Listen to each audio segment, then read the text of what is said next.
hard for people to believe, but they came over 120 years ago and made a life here. Well, I think it was a small community at that time, and pretty much every person of Greek nationality was involved in the church.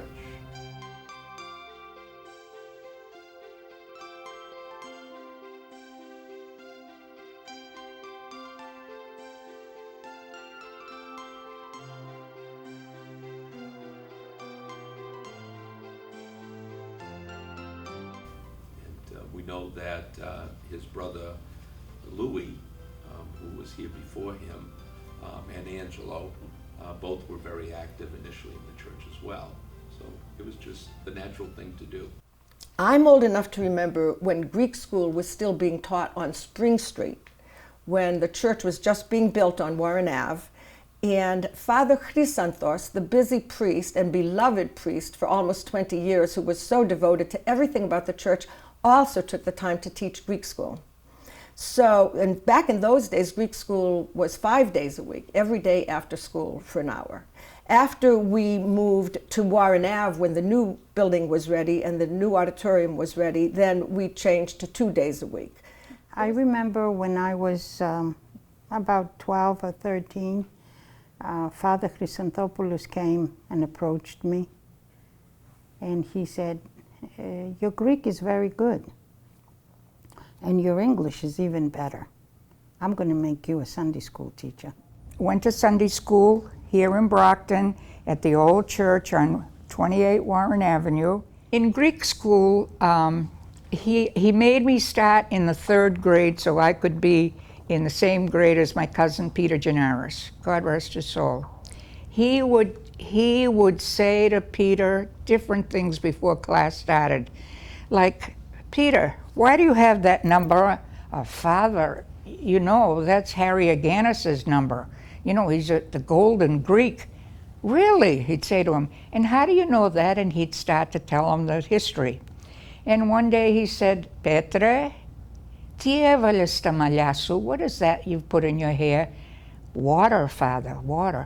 "No," he says, "that's some kind of cream or some kind of oil in there."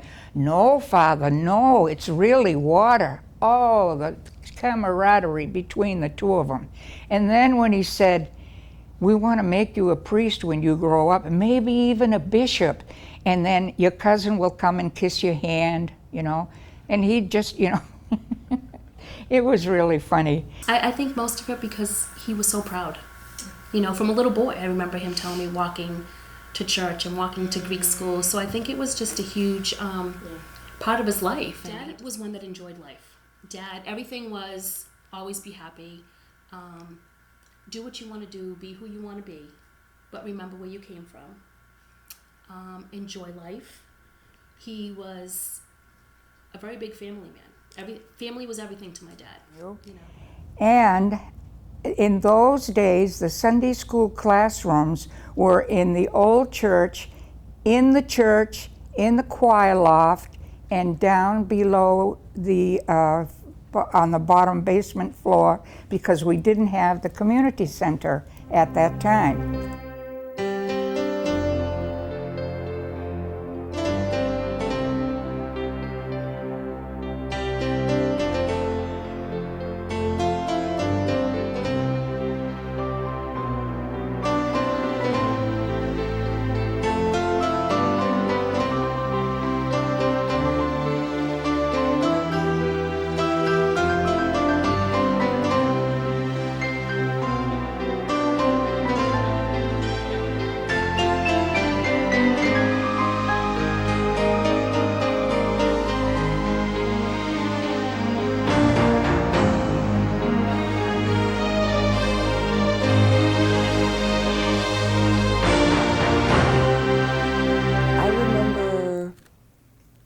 Bake sales. There was always a bake sale in the hall at the old church. The old church, I have a sentimental attachment to it, I guess. I grew up in it, we all did, and it seems like home. Everything about it, the classrooms, the basement, the Greek school, the programs. I saw a wonderful picture with some of the older Philoptochos ladies, and one in particular I was very close to was Helen Kolkoussis, and she was very involved. She used to write plays with a Greek theme, historical themes, and I still have a couple of them actually. I'm sure her kids have others. But she used to write these plays, very dramatic, of course, and the Greeks were the heroes, always.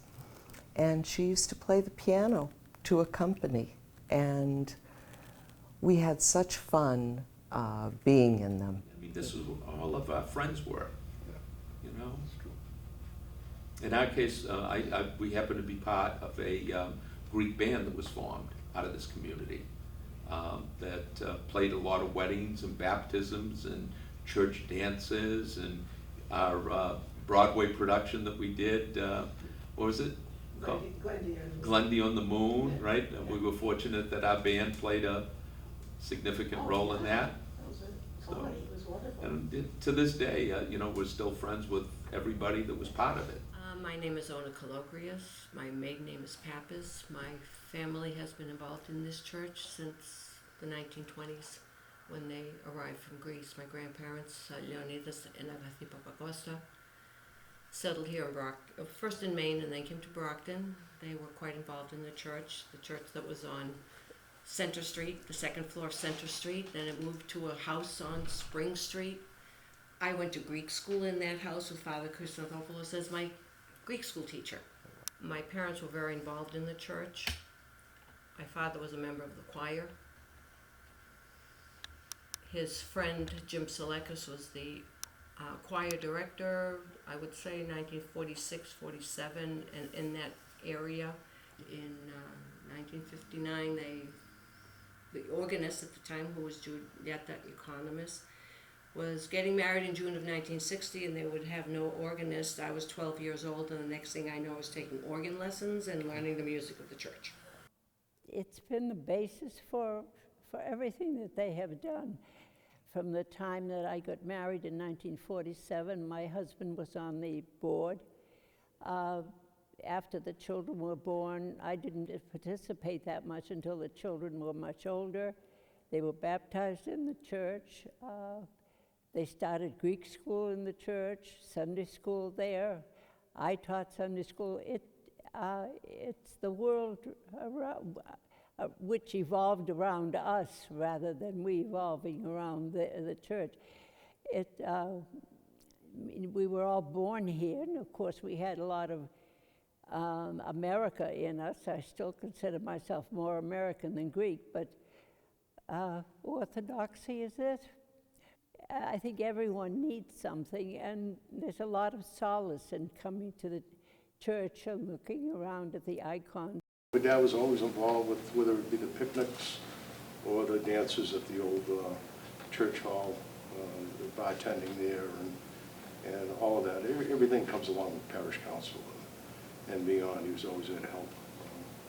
And what wonderful times the Greek dances were, no matter where we had them. Back in the auditorium, in the Warren Ave building, it was just about made for having dances, because there was an area underneath the second floor that had a bar that was set up, and wonderful Greek guys like Peter and Nunda Janaris, Chris Tsaganis, Peter Hasumeris, Billy Deftos, Nunda Julis, Jimmy Jamoulis, and many other steadfast volunteers would serve drinks as fast as people could come and get them. Now, of course, the auditorium also served us very well for Easter services. After our old Warren Ave church, which was connected to the auditorium, became too small to accommodate our Easter parishioners, the whole community pitched in to create a church in the auditorium. And again, all the generations were there, and it was a real community effort. The Philoptochos ladies decorated with flowers and Easter lilies. The men set up these very creative plywood frames that had translucent paper in front of them, made to look like stained glass windows. And when when we put lights on behind them, it was just like church and almost better. Some of my fondest moments growing up as a child was to see the church completely filled with parishioners, families, all getting together and being together, especially during Holy Week. I remember in Warren Avenue how filled the gymnasium was because we couldn't fit everyone in the church. And that left a lasting impression on me, and I wasn't exactly sure why. But as time went on, I realized that it was because the church was the center of our family. Some of the challenges for those that remember, for one thing, the church was small. Easter services starting from Palm Sunday were conducted in the auditorium because they couldn't be conducted in the church proper. There was challenges with, the physical makeup of the church property. Most know that those stairs in the front, so as elderly people would come to church, they'd have to go through the side and then, come up from those stairs. But at that time, to be honest with you, we knew that, it was the beginning that we knew we were going to move here to Oak Street. So it was just trying to maintain the building and, just kind of keep the flow going and not spend too much money there because we knew that we were going to be moving.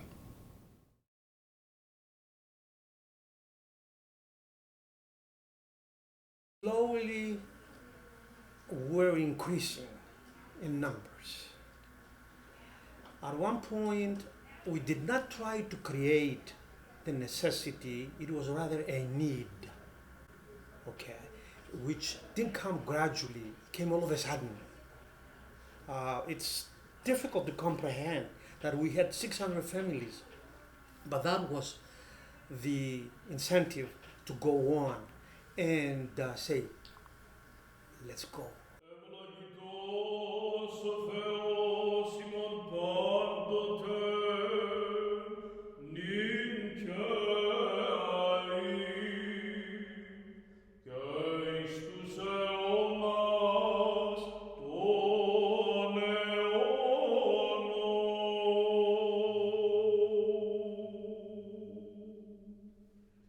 Very hard worker. As Jim mentioned before, he was chairman of the building committee. I know he spent a lot of time with that.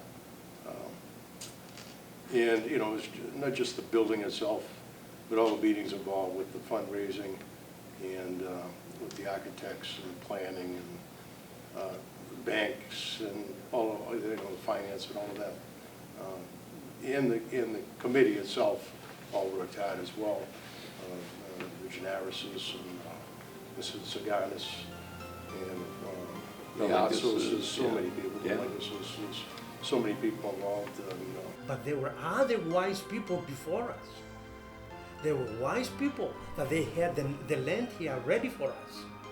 There was a group of men at the time. They were really, I guess, in the prime of their lives by then, this small group, and they were, they had decided that the church was, that the parish had outgrown the church and that they needed a new and bigger church than the tiny little church on Warren Avenue.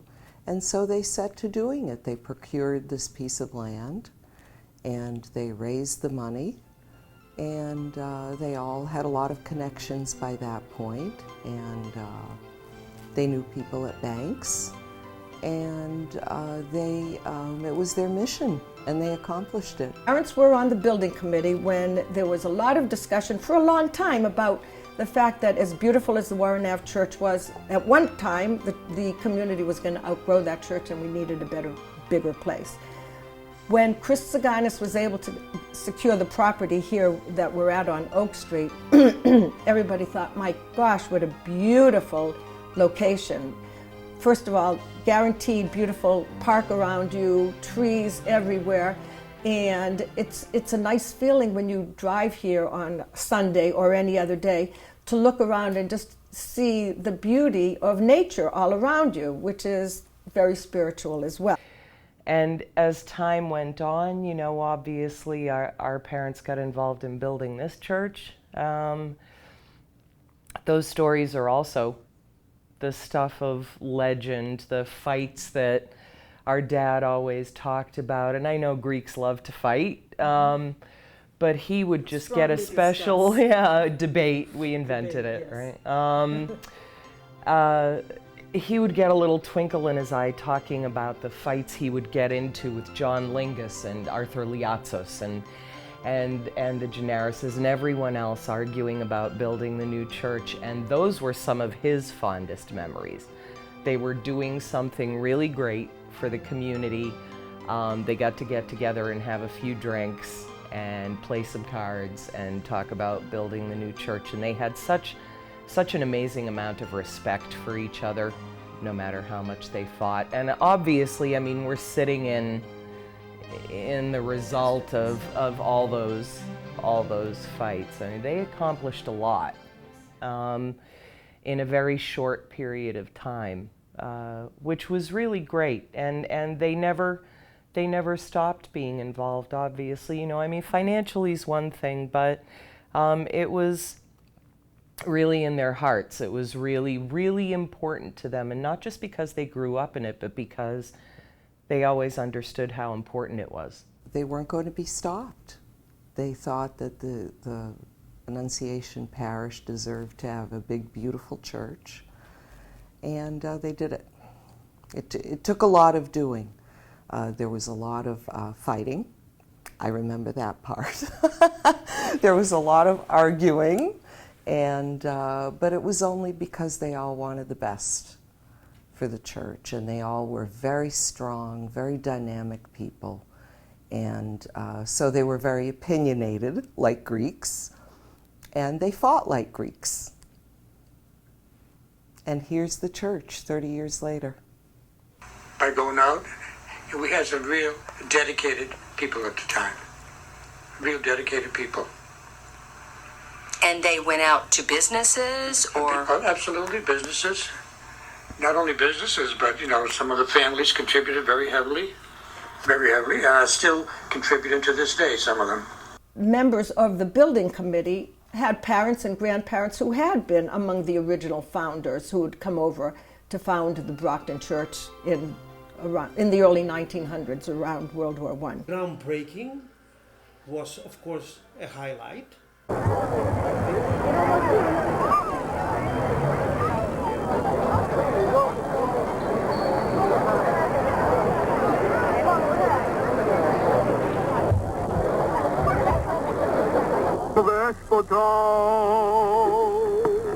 Φαγητός ο Θεός ημών πάντοτε νυν και αεί και εις τους αιώνας των αιώνων.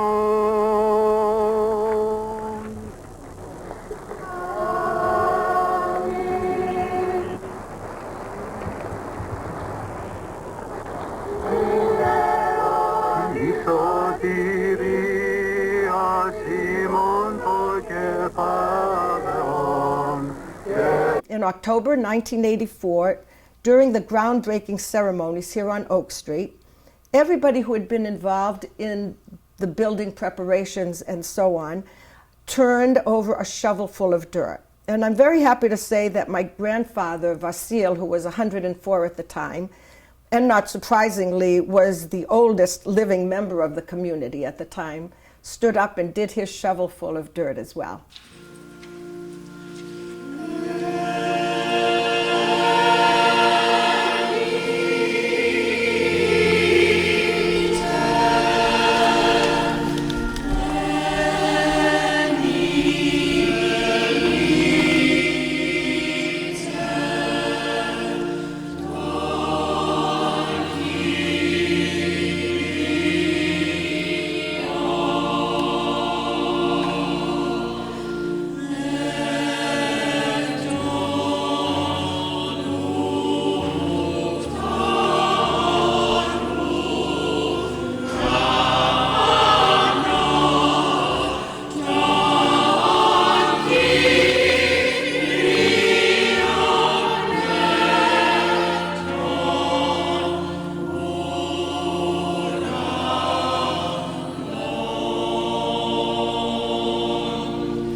gratis inite, which to them is so inspiring to them that that's what I believe you have to show your choir members and show them that, you know, you're singing the praises to the Lord. That's what you're there every Sunday, and it makes them feel good. That That's they what it's come all to about. church. That's what it's all about. We walked from the old church to the new church, a distance of about 2.5 miles, with the Goya holding their banner, which said Greek Orthodox Church, Brockton, Massachusetts, Annunciation, and the banner still exists. I gathered all the youth of the church, the Goyans. We went into the old church. We got the light from the altar that it's on 24 hours a day, and I told them we are going to transfer the light from the old church to the new church. We alert the local police department, all the politicians. They closed the roads, but we came through the park. Okay, all the Goyans with the advisors and myself holding the light, we walked from 28 Warren Avenue to 457 Oak Street and brought the light.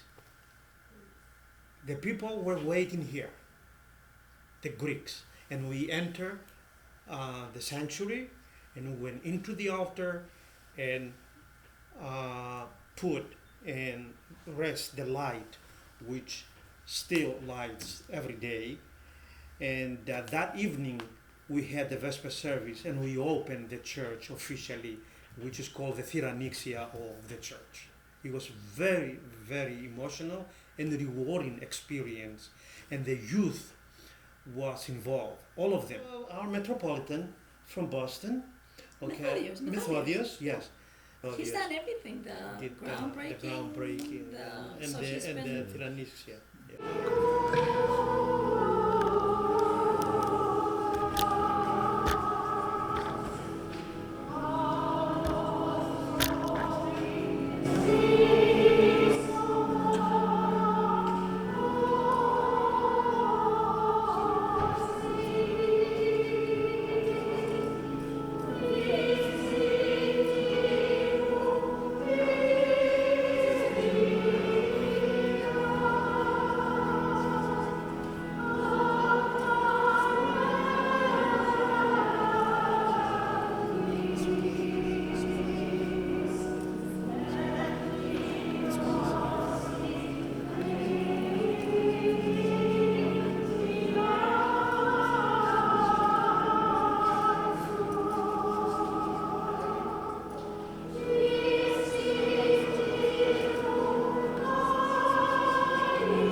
Consecration was on 10/10/10, October 10th, 2010, an easy date to remember.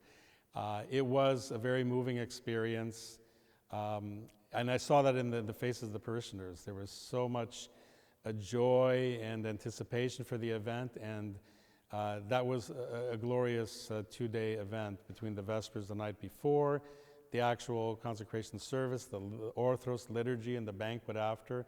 It was a beautiful event, and that was quite a highlight. Now, of course, now we're in our 100th year anniversary, centennial year, And that's a secondary highlight because I've not been part of a parish that's reached 100 years before. And again, this is something that we're seeing, the excitement with people in the parish, the committee that's been in charge of all the different events we've been doing this year, and a lot of excitement looking toward the future and bringing everything from the past and moving forward into the future with it.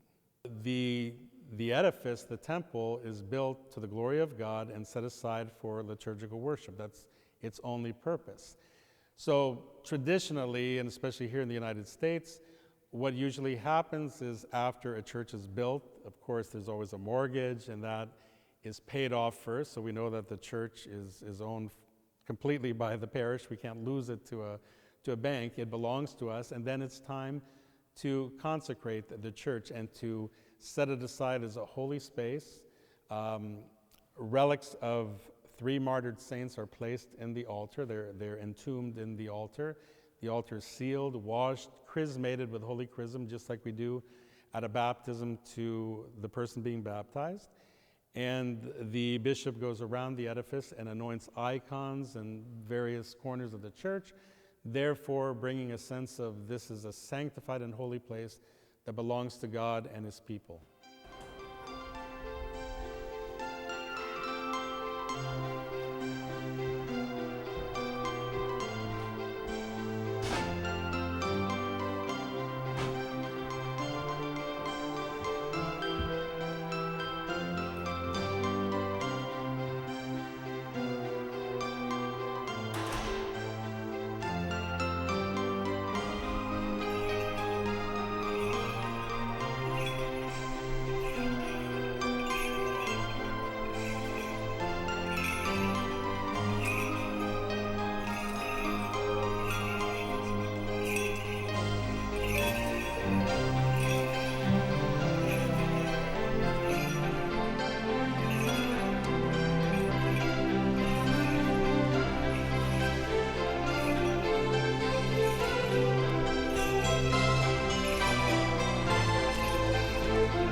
Το 81, όταν μπήκε το 81,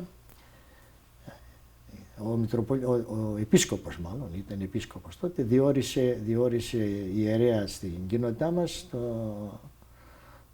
τον Πάτερ Ιωάννη Κεραμάριο, και όταν ήρθε για να αναλάβει και τα λοιπά, παρουσιάστηκε στο γραφείο του. Με έκανε μεγάλη εντύπωση η ευγένειά του και αυτά, ας πούμε.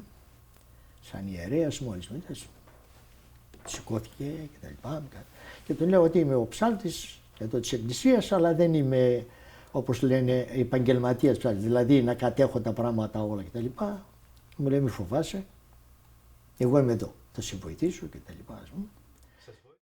And it's my pleasure to talk a little bit about Philoptochos at the national level and how it started in 1931 when Archbishop Athenagoras charge the ladies to go out and work for the community, contact your government, and do good deeds. And he declared Philoptochos the philanthropic auxiliary of the Archdiocese.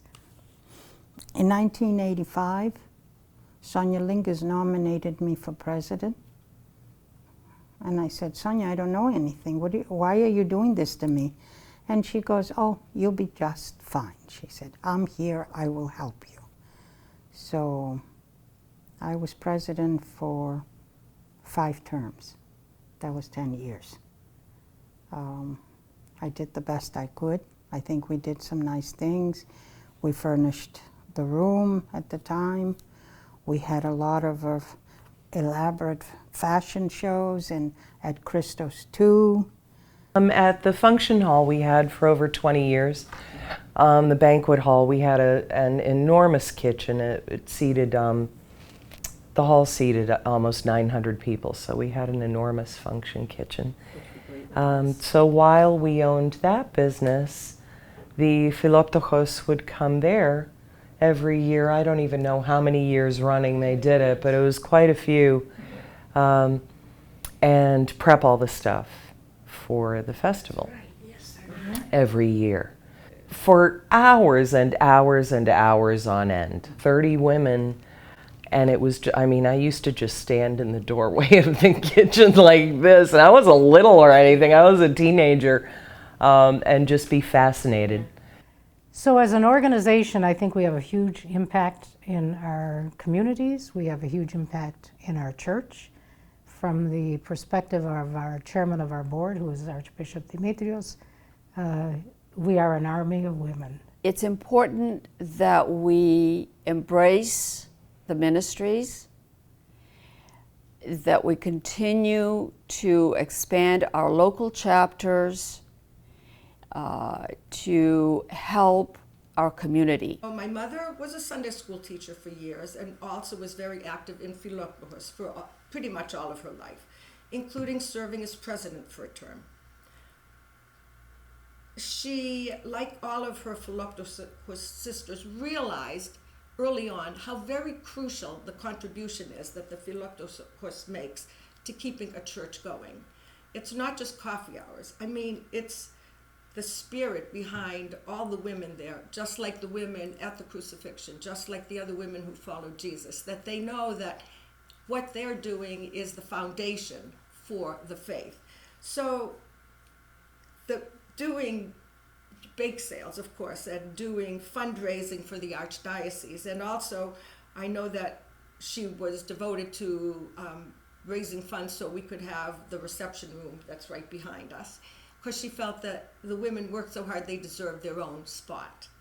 And of course, the phenomenal success of the annual Greek festival, which could not happen in the stellar way it does if it weren't for the ladies of the Philoptochos. Still reside in Brockton, yeah. So we're still here. We didn't go anywhere, which is good because, you know, this is our community. That's this home. is us. When we came in 81, we were young, you know. So now, 35 years later, we're still young, getting older. I remember, yeah. But, you know, we're getting older with all of you. That's what it is. We're growing old together. And, you know, in the 35 years that we've been here, you know, we've shared in your joys and, you know, and we cried when you grieve. And you have done the same thing for us. And for that, we are so thankful, you know, for our family and our children. And I can't imagine being anyplace else. You know, It's home. And this is it. This is home, and you do not leave home. And this is our church, and you do not leave your church and go someplace else. You visit, but it's been a wonderful, wonderful journey, and we're all, like I said, growing old together. Slowly. Definition, HEPA is the American Hellenic Education and Progressive Association. And to do something for the parish and for an organization such as HEPA, being progressive and moving forward and helping building a future and having something there for our children and our children's children. It takes work to keep a structure and a structure and function where an association such as this can be both helpful, to both Hellenes and all Americans, plus around the world. So our roots as a family really started in dance. So after we settled here in the Brockton area and had a family of our own, we decided that this parish really needed a dance group, and we wanted to get that going. And we did. With about 7 years ago, 4 families got together just with the idea of having our kids do a couple of dances for the food festival. To our great joy and surprise, the byproduct, I guess you could say, of creating this group, it was that we created unbelievable friendships and bonds among these kids. Keeping the kids interested and involved.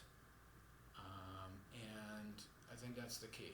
I think that's the key, because we want to mix in some seriousness, but understanding that, you know, we're dealing with kids that are in junior high and high school, is also making sure that they're having some fun.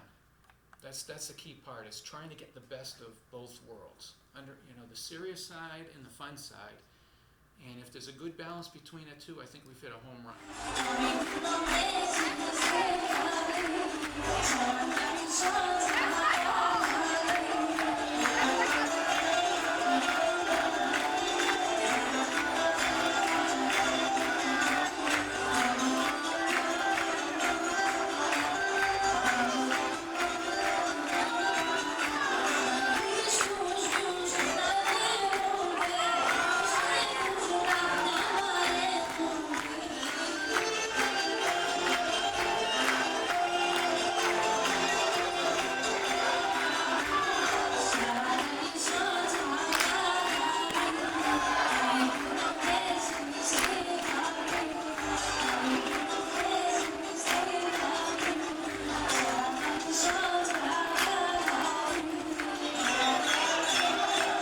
Father John made a very special announcement saying that the church was going to be getting a joy group, junior Orthodox youth, and he was encouraging all of us who had children in that age range, which I want to say started around 7 or 8, so it was pre-Goya, to get involved. And I said, well, what if we do a dinner for the community, and a nice dinner, a really fancy dinner? And she said, yeah. And what if we have the cause be the Hellenic Children's Cardiac Fund? And so that was half a heart. I contacted Bess Pappas, who was the director, I believe still is the director of the Hellenic Children's Cardiac Fund. It was very near and dear to her heart. She started that organization because of her son who had heart problems. It's very rewarding. Just to see how the kids have grown through the years is amazing. The friendships that they've forged. We do they have a heart luncheon every year with them, and to watch the kids, one of the meetings before we have the luncheon, we teach them how to serve. We might order pizza or whatever, and they'll each carry a dish around to their friend and give them a plate of pizza. Just to watch how they've learned through the years, it's great. Children helping children. We actually had a few of the years, Bess would bring some of the patients along with her, and the kids actually got to see what their fruits of their labor was for. And they understood why they were doing what they were doing. To keep the children of this community together, and generation to generation, it's just wonderful to see them together. Yeah, I think the youth basketball program in the Orthodox Church was very important to me, because that was one of the biggest parts of my life and growing up within the church was having a youth basketball program. In this community, right? In this community, particularly in Brockton, we had several teams that played within all the other churches within the Brockton community, and it was something that I just have great fond memories of in my childhood. I think the church sponsors basketball because a lot of children are looking for outlets other than their religious life, and it's a great place where you can bring the same individuals from a community together and play a team sport. And although today, particularly in the Brockton parish, for example, many of the families no longer live in the city of Brockton. So by offering basketball teams, it allows children from many different communities with the same faith and upbringing to be able to communicate together and play on a team together. Well, my name is Alex Kotsopoulos, and I've been quickening here ever since this festival started. So many years. We have fun. We had fun, seeing people coming every day, and eat shish kebab and dancing too.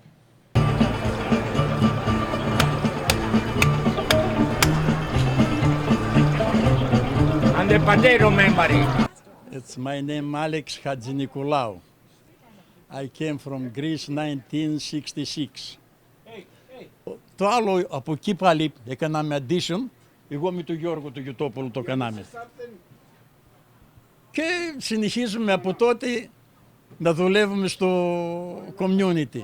Έκανα 25 χρόνια στο Συμβούλιο. 25 χρόνια δούλεψαμε εδώ. Πέρασαν προέδρα από εδώ, Τσαγκάνης, Λίγκος, Γιάνναρος, δεν θυμάμαι κιόλας. Ο Μιχόπουλος για πέρα κι αυτός, άλλος ένας Δεύτος, ο Πύρας ο Δεύτος, πέρασαν αρκετοί τότε προέδροι.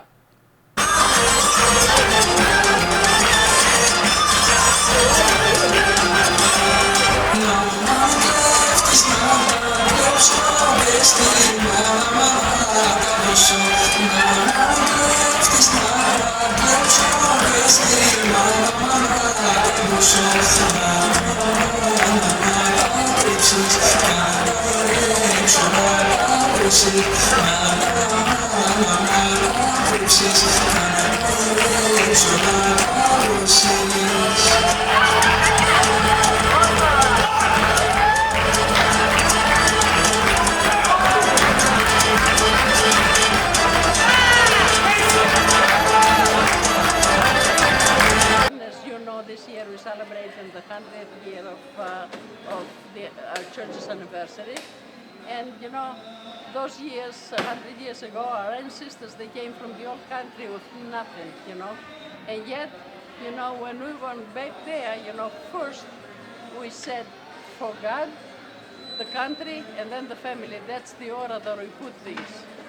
Now, so many years later, we really need to fight and keep this thing together.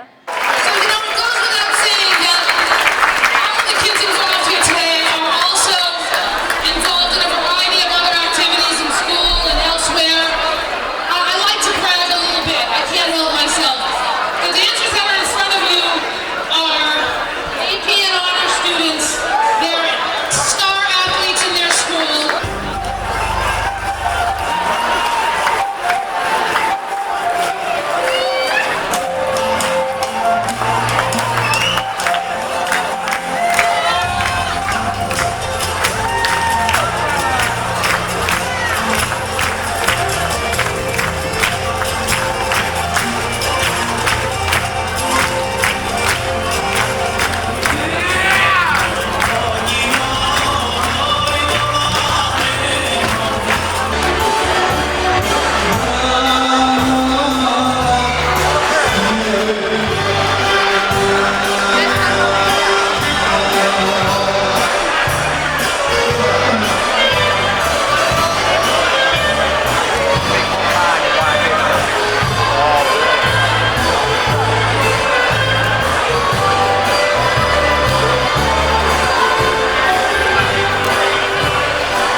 it is important that we nurture our youth.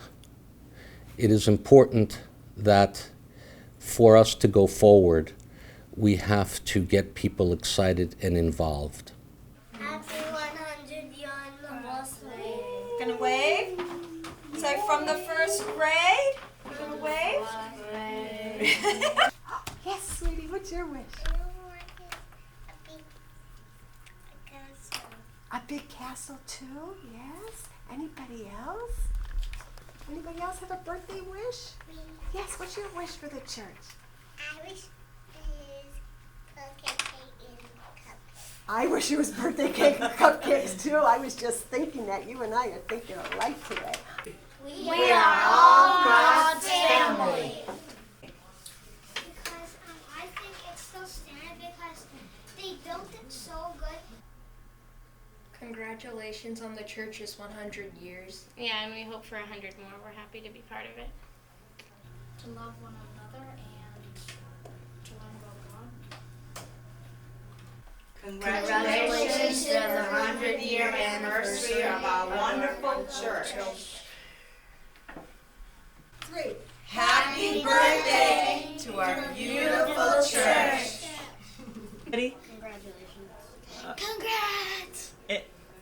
This organization is been doing really good, improving on everything. We have groups, we have Goya, we have dancing, we have all these amazing groups that are supporting this church that actually helps us in every way. And this organization, I've been in it for most of my life, has really actually changed me a little bit and thinking about more about how this relates to our life a little bit. The fact that the church has been part of the community for 100 years, and people still care about it and still go today, and I think that's just really nice. Congratulations, AGOC!